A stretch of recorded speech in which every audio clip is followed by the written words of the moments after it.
Hello, second back students. Welcome to our explainer. I am so happy you're here today. We have a super clear and simple goal for this lesson. We're going to learn exactly how to write a great pros and cons essay for your English class. I know writing can sometimes feel a bit scary, right? But honestly, it's actually really easy once you know the steps. So let's jump right in.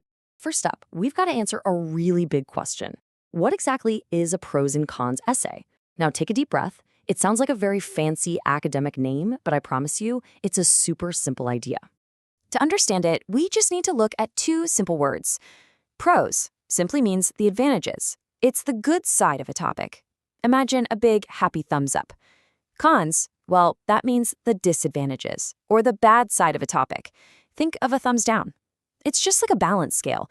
In a pros and cons essay, we're simply talking about one topic from two different sides. We talk about the good stuff, and we talk about the bad stuff, and we keep it perfectly balanced. To build this essay, we just need 4 easy pieces. Step 1, the introduction. Step 2, the pros. Step 3, the cons. And step 4, the conclusion. That's our map to success. All right, let's look at part 1, the introduction. The introduction is where you first introduce the topic to your reader. They're basically just saying hello to the subject.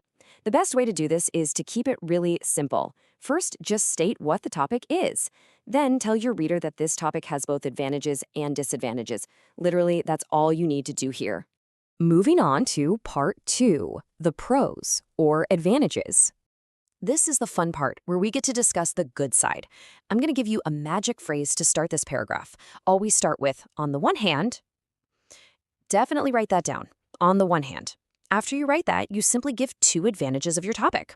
Oh, and remember to give clear examples for each advantage, so your reader truly understands what you mean. Next up, part 3, the cons, or disadvantages. So now we're looking at the other side of the balance scale, the bad sides. To start this paragraph, you'll use a different magic phrase. Start with, on the other hand. Do you see how nice that sounds together? On the one hand, for the good, and on the other hand, for the bad. Right here, you'll provide 2 disadvantages, and just like before, you absolutely must give clear examples. Now, if you want to sound like a professional writer, you can connect your ideas using some easy linking words. When you're writing your prose, want to add another good point, use words like moreover or furthermore. But when you're writing your cons and want to show a bad point, use words like however or nevertheless. Honestly, using these words will make your teacher so happy. And finally, part 4, the conclusion. The conclusion is where we wrap the whole thing up. First, you just quickly summarize the points you just made about the good and the bad sides. And then, finally, you get to share what you personally think. This is the only place in the whole essay where you give your own opinion. Tell the reader exactly where you stand on the topic. Okay, let's look at putting it all together. Let's read this wonderful short example together, nice and slow. On the one hand, the UN promotes peace and helps refugees. On the other hand, its decisions are often slow.